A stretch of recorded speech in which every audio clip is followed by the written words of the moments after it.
Whitney, what we're going to do next is we're going to go ahead and create the outcomes to address your concerns about Dell's language too, and we're going to try to do 3 things with outcomes. One, we want to look at what functional skill it is.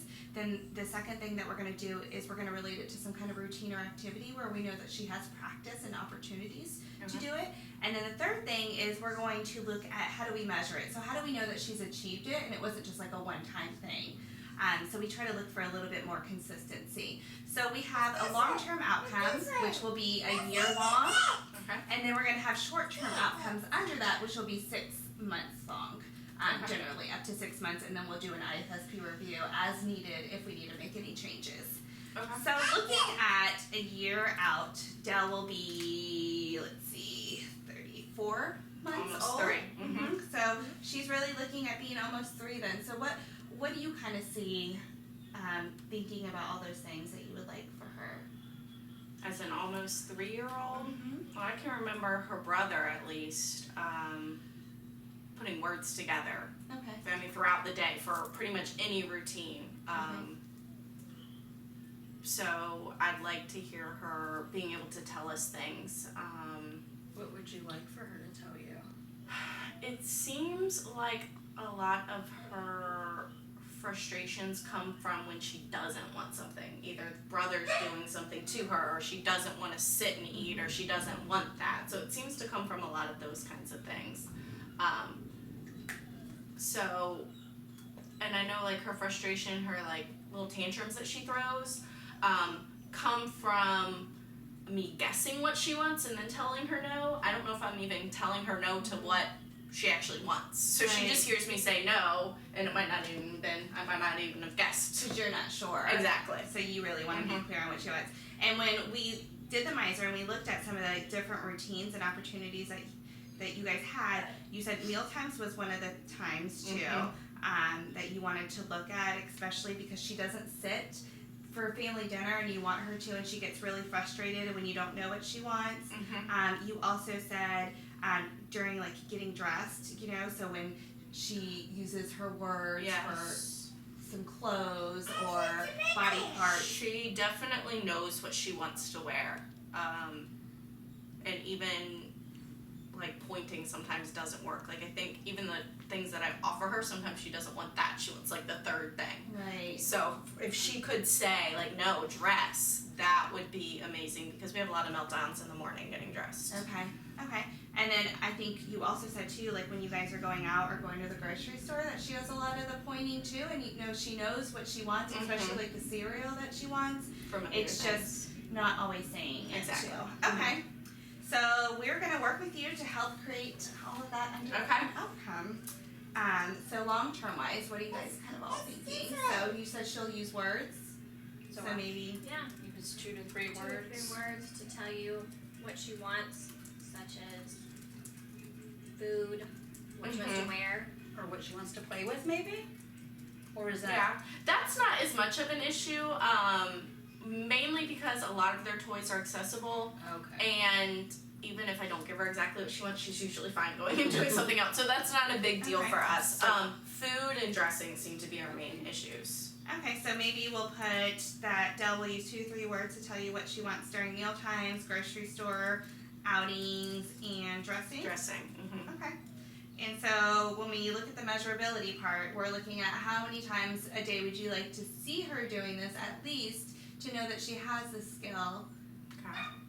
So, I mean, we dress at least twice a day between getting ready in the morning and jammies. Usually we have to dress more. Food, I mean, she can, I guess, do that at every meal at least. And then we might go out somewhere once a day. So like, is 10 too much? No, I think 10 sounds like, yeah, she has those opportunities. Well, and what we know is that if she's saying it at the grocery store, she's doing it at other times throughout the day too. So you'll hear other things too, but this is just giving us some good ideas on when her opportunities are. So maybe 10 times a day, she does that consistently over 2 weeks. So that's great. All right, so now let's come up with a couple of short-term outcomes to help us get there. So right now you said Dell is saying mama, she's saying dada, she's trying to say uh-oh and oh for no if you're saying it first. So let's look at where we're going to start with Dell. What's something like that would really be helpful to you right now? Definitely no using that by herself. Or more things that might help, like with the feeding is what I'm trying to think. So maybe just some like simple words so I get a better idea of why she's upset during feeding times, whether she wants more of something or doesn't want something, or she's all done would be nice. So using words like no more, all done during mealtime to tell family what she does and doesn't want. Yes. Okay. And let me breakfast, lunch, dinner, and 2 snacks? Typically. Okay, so if she did Now, I don't know if it matters. I know that, like, at the in-home daycare, they don't get choices necessarily. They're kind of are fed what they're given. But she can still, I guess, use those words to say if she wants more of something. Okay, And is dinner pretty much set too, so she doesn't have much of a choice in that? Yeah, we pretty much only give them a choice of drinks at dinner time. Okay. They eat what we eat. So what if we said 5 times a day then? Just because some of those opportunities she doesn't have a choice. As many, That's right. Okay, so should you use a word like no more and all done to tell family what she wants during meals 5 times daily over 2 weeks? Okay. All right. And what else would you like to see? You said that you have a lot of those opportunities too with other kids in the neighborhood and with her brother being around all the time. I know you mentioned the greetings earlier, like her saying hi and bye-bye. Is that something that you would like to? I know that the rest of my family would very much like her to be calling them a name. So like hi, And their name. Yes, Yeah, I know my mom has asked for that. So right now she does do the waving, but yeah, if she were to say hi and then someone's name, I think that would be a good one. We already have mama and dada, so we're good. Because you guys have a lot of family in the area too. It's kind of Oh, yeah. You have grandparents, both sets, right? And you said uncles. You have 3 uncles. Yes, all live within about a mile. Lucky you. Yeah.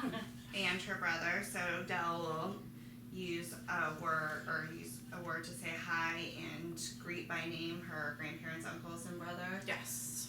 Okay. And how often do you think this would happen? We get, hard to say daily, but weekly we have family, or even like her babysitter, like I guess that would be someone, maybe two or 3 times a day, because like I said, she already has our names, but someone new. Okay. I'm going to do 2 times? Yeah, I think she should be able to. Okay. So we'll do it 2 times in about 2 weeks. Okay. Does that sound like a good start? I'll just cough instead of making more. Okay.